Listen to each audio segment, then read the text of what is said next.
The morning sun rose slowly over the wide, empty plains of the American frontier, painting the desert sky with shades of gold and orange. The wind moved through the tall grass surrounding the Whitmore ranch, carrying the same lonely sound that had filled Clara Whitmore's life for many years. Clara stood outside her small wooden home, holding a basket of fresh laundry against her hip. Her dark brown hair was tied back, a few silver strands shining under the sunlight. She was 42 years old, strong from years of hard work, and had hands that carried the marks of a woman who had fought to survive. Most people in the nearby town only saw her age. They never saw her courage. They never saw the nights she stayed awake, repairing fences after storms destroyed them. They never saw the winters when she chopped wood alone, because there was no one else to help. They never saw the sacrifices she made when she gave up her own dreams to care for her family.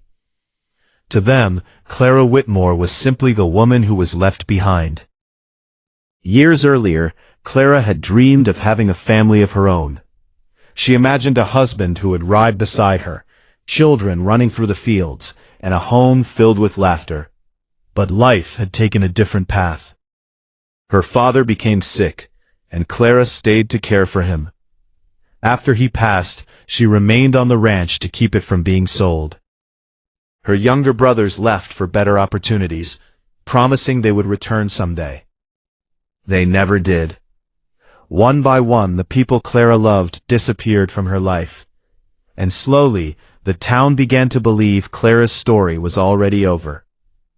At the local market, women would whisper when she walked by. "Such a shame," one would say. "She was beautiful once," another would reply. "Now, what man would want a woman her age?"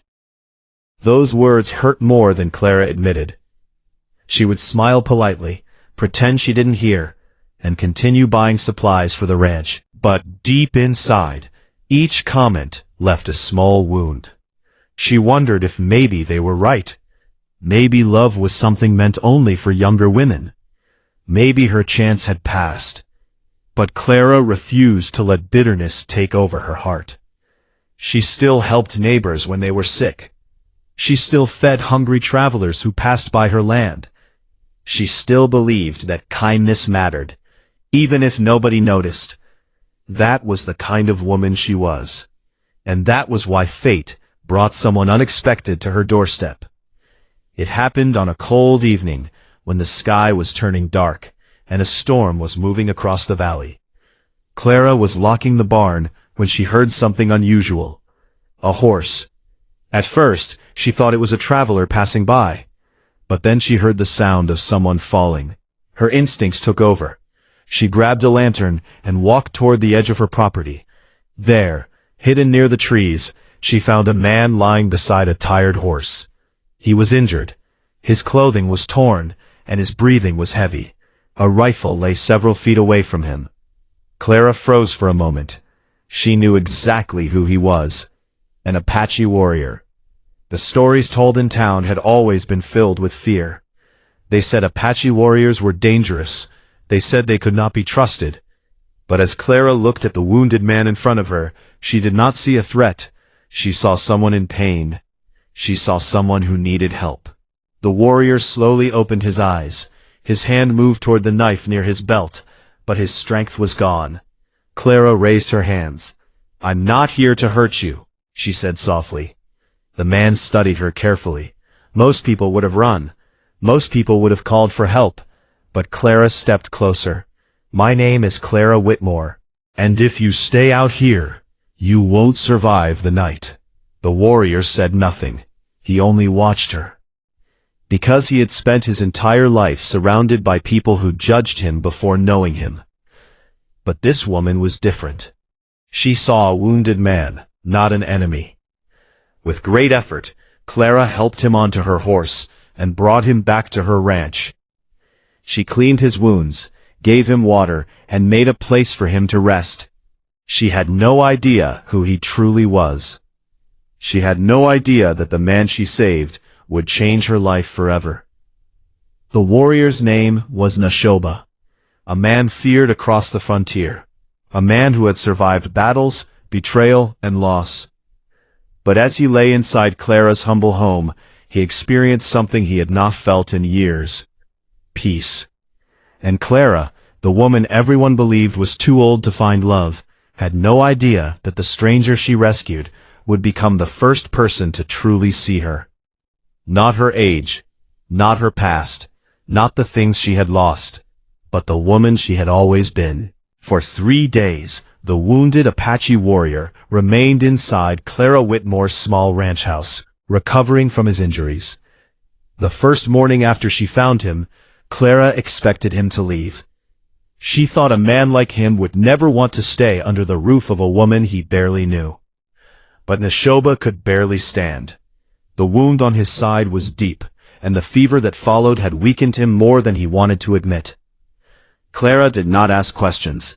She did not demand answers about where he came from or what battles he had fought. She simply cared for him, the same way she cared for the old farmers in town or the injured animals that wandered onto her land. And that confused Nashoba. His entire life had been spent learning that kindness always came with a price. People helped because they wanted something in return. But Clara wanted nothing. Every morning, she brought him food.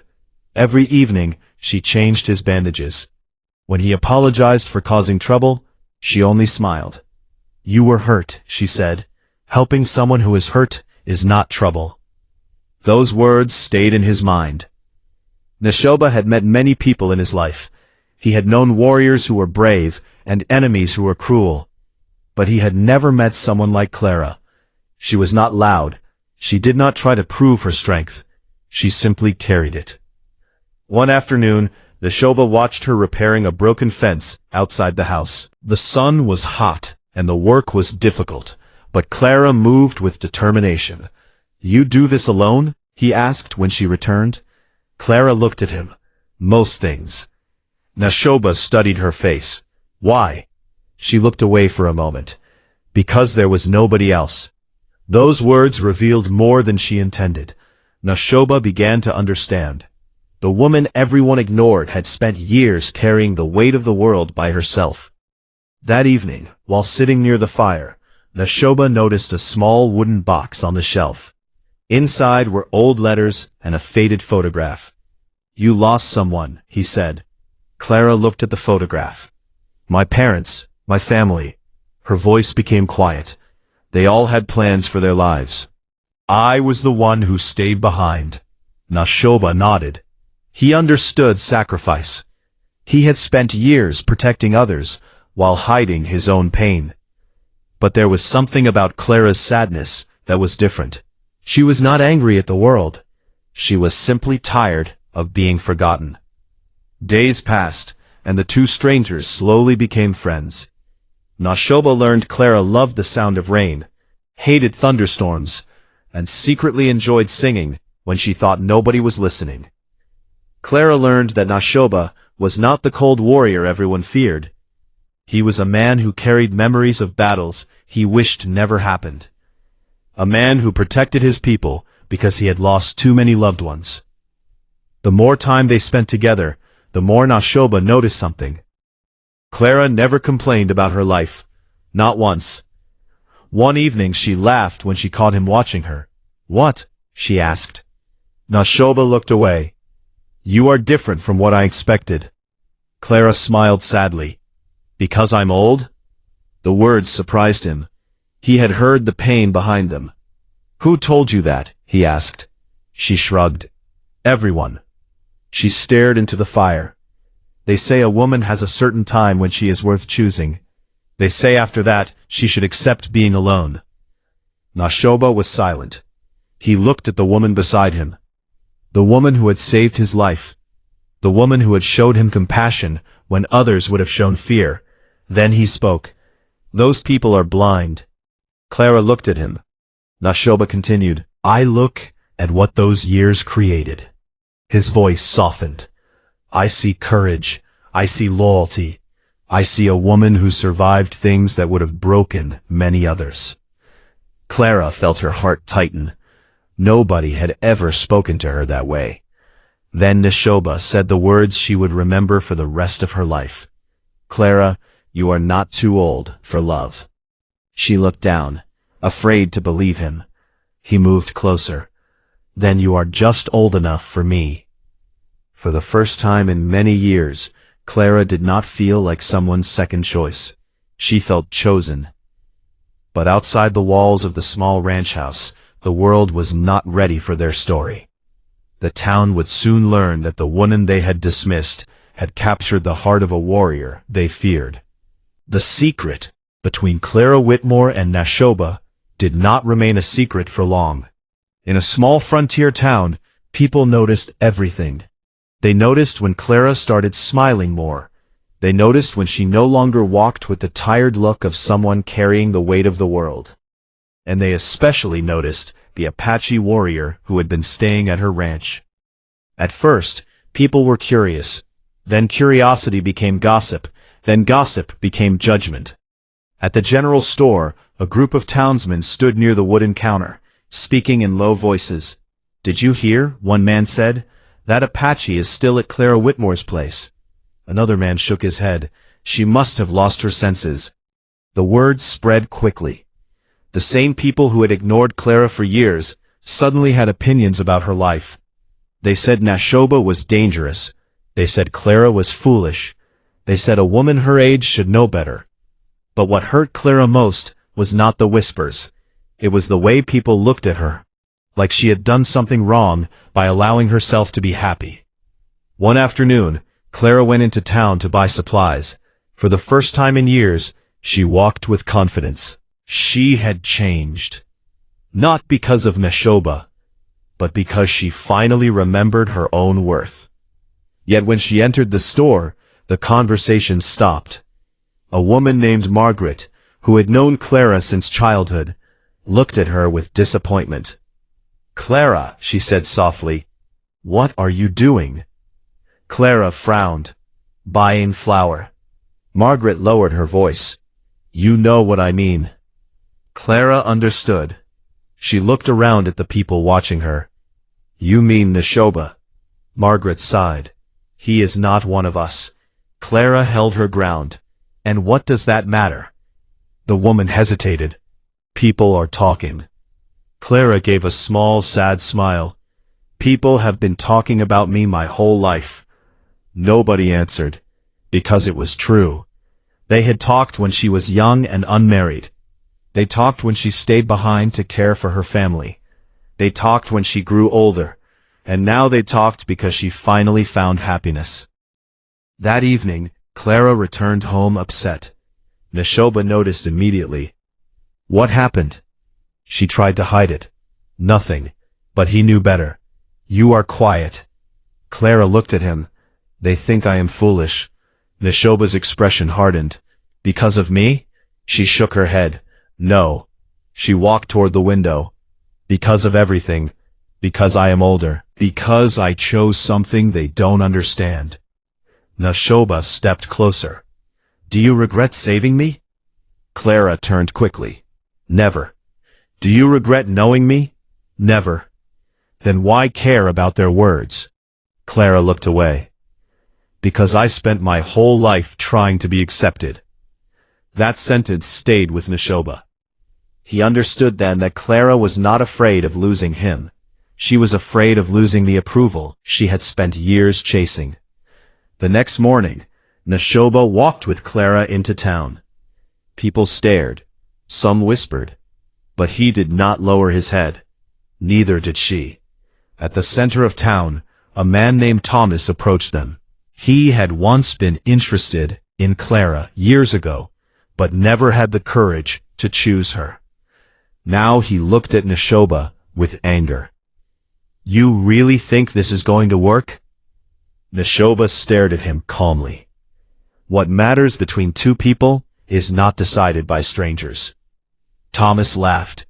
"You don't know anything about her." Neshoba looked at Clara. "I know she saved my life when everyone else would have walked away. I know she is stronger than anyone I have met." His voice grew firmer. "And I know the people who call her too old are the same people who never took the time to see her." Clara felt tears forming in her eyes. For years, nobody had defended her. Nobody had spoken about her that way. But Neshoba did not see her as someone who needed saving. He saw her as someone worth standing beside. Still, the battle was not over. Because the town's judgment was only the beginning. Soon, rumors would travel beyond the valley, and Neshoba would have to face a choice that could change both of their lives forever. Stay with the woman he loved, or return to the people who needed him. For the first time in many years, Clara Whitmore felt like she was no longer walking through life alone. Every morning, she woke up knowing someone was waiting to hear her voice. Every evening, she sat beside Neshoba near the fire, listening to stories of places she had never seen and people she had never met. The ranch that once felt empty began to feel alive again. But happiness on the frontier was never guaranteed. And Clara would soon learn that even the strongest love could be tested. One cold morning, while Neshoba was repairing a broken saddle outside the barn, a rider appeared on the horizon. Clara watched from the doorway. Something about the man's arrival made Neshoba stop. The rider was not a stranger. He was from Neshoba's people. The moment Neshoba saw him, the warmth disappeared from his expression. The warrior who had laughed with Clara and shared quiet moments by the fire returned to the man who carried responsibility on his shoulders. The rider spoke quickly in their language. Clara could not understand the words, but she understood Neshoba's face. Something was wrong. After the conversation ended, the rider left. Clara waited. She did not want to ask, but she could feel the distance growing. That evening, Neshoba sat silently near the fire. Finally, Clara spoke. "You have to leave." It was not a question. Neshoba looked at her. "My people need me." Clara lowered her eyes. She had always known this moment might come. A man like Neshoba was not meant to live quietly on a ranch forever. He was a warrior, a protector, a leader. "I knew you had a life before me," she whispered.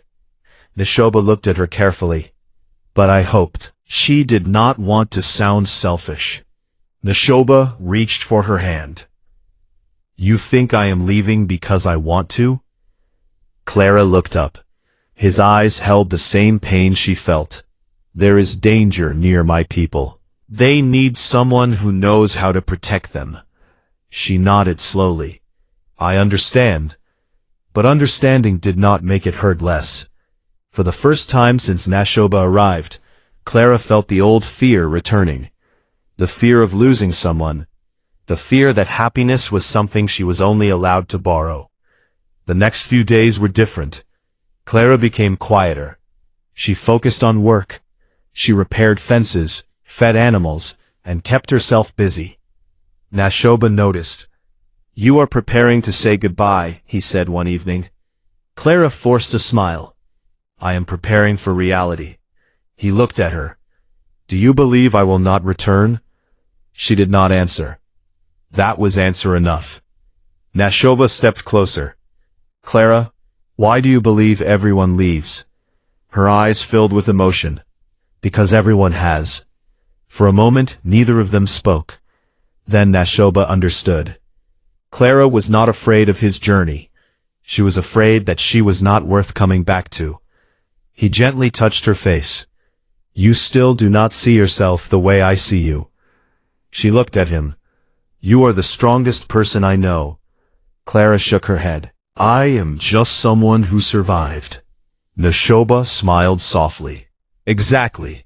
The night before he left, they sat outside under the stars. Neither wanted to talk about mourning. Neither wanted to admit that the time had come. Finally, Neshoba removed a small necklace he wore around his neck. It was simple, made of leather and a carved piece of wood. He placed it in Clara's hand. "This belonged to my father." Clara looked shocked. "I cannot take this." "You can. It is important." He nodded. "That is why I give it to you." Her eyes filled with tears. "Neshoba. When I return," he said, "I want to know you still believe in us." Clara looked at him. "I do, but her voice was full of fear. Neshoba leaned closer. Then remember this. He touched the necklace. Distance cannot change what the heart has chosen. The next morning, Clara watched him ride away. She stood at the edge of the ranch, holding the necklace tightly. The man who had taught her she was not too old to be loved was gone, and for the first time since he came into her life, she had to face the hardest question. Was their love strong enough to survive a world determined to tear them apart? The days after Neshoba left felt longer than any winter Clara Whitmore had ever endured. The ranch was the same. The fields were the same. The old wooden house still creaked in the wind. But something was missing. For the first time in years, Clara understood how much a person could change a place simply by being there. Before Neshoba came, the silence of the ranch had felt normal. Now, it felt empty. Every morning, Clara looked toward the horizon, wondering if she would see a rider returning. Every evening, she held the necklace Neshoba had given her and remembered his words. Distance cannot change what the heart has chosen. She wanted to believe them, but fear was a powerful thing.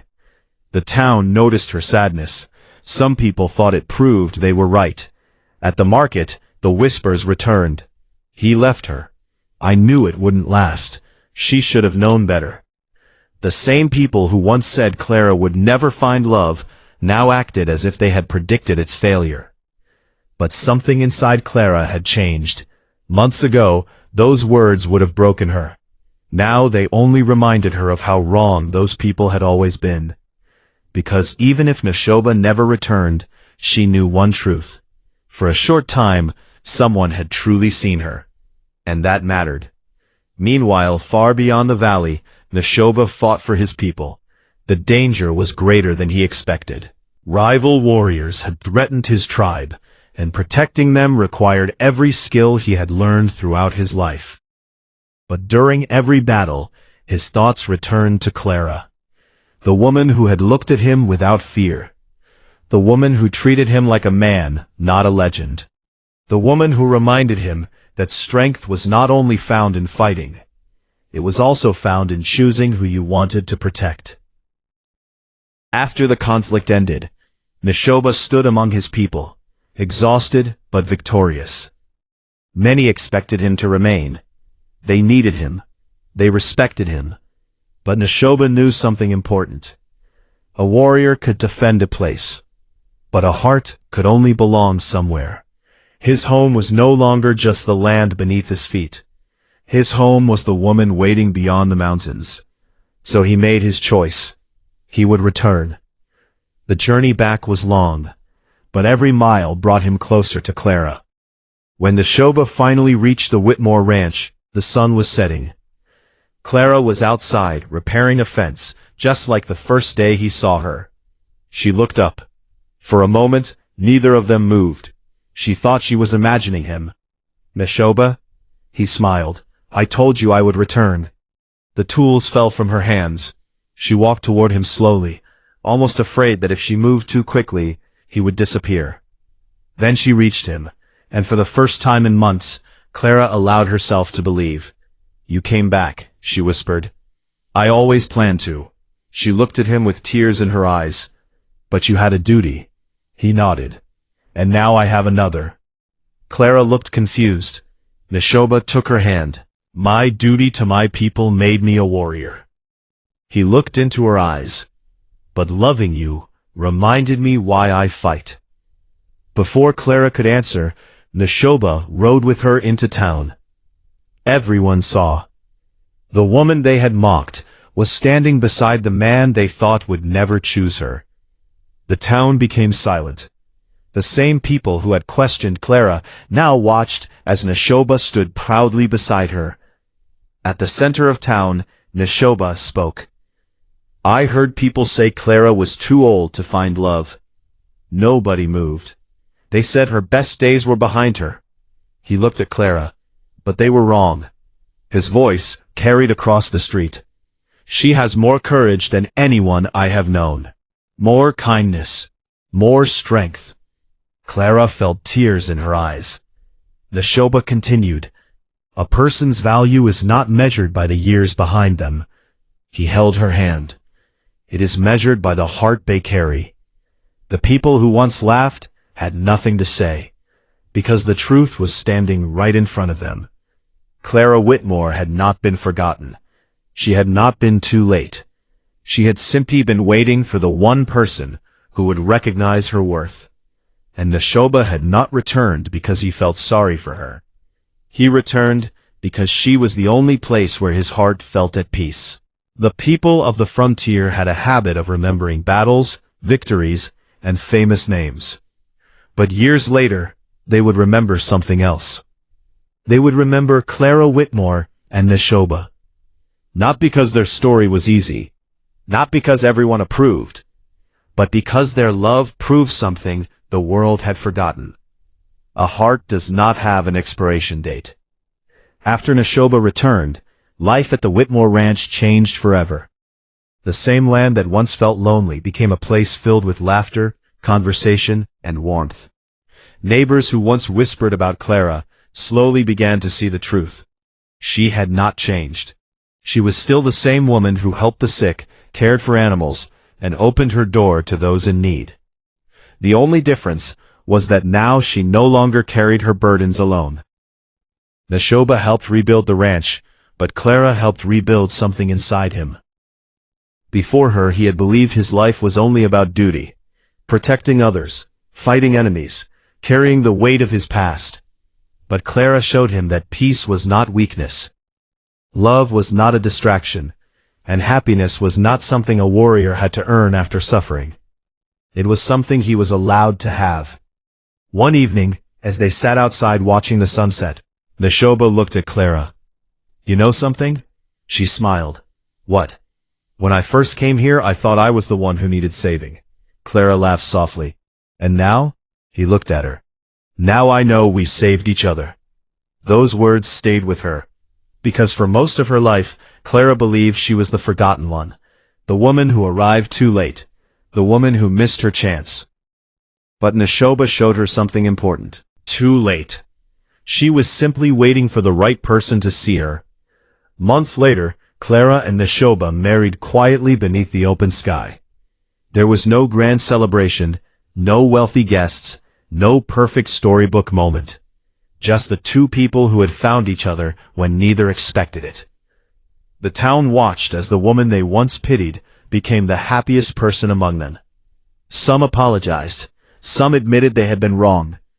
But Clara did not hold anger toward them. She had spent too many years carrying pain. She was ready to carry love instead. Years passed. The frontier changed. New towns appeared. Old trails disappeared. But the story of the woman who was told she was too old to marry and the Apache warrior who answered differently continued to be told. People would say, she was told nobody would choose her. They were wrong. Because Neshoba had not chosen Clara despite her age. He chose her because of everything her years had created. Her wisdom, her strength, her compassion, her heart. And Clara finally understood something she wished she had known sooner. The world may judge a person by what it sees on the outside. But the right person will always see what matters most. The years did not take away Clara's chance at love. They prepared her for it. And Neshoba? He was not the hero who rescued a lonely woman. He was the man lucky enough to find the woman who had been strong all along. Their story became a reminder across the frontier. Sometimes love does not arrive when you are young. Sometimes it arrives when you have lived enough to recognize its value. Sometimes the person everyone overlooks becomes the person someone treasures most. And sometimes, told she was too old to marry, discovers she was exactly old enough for the love she deserved.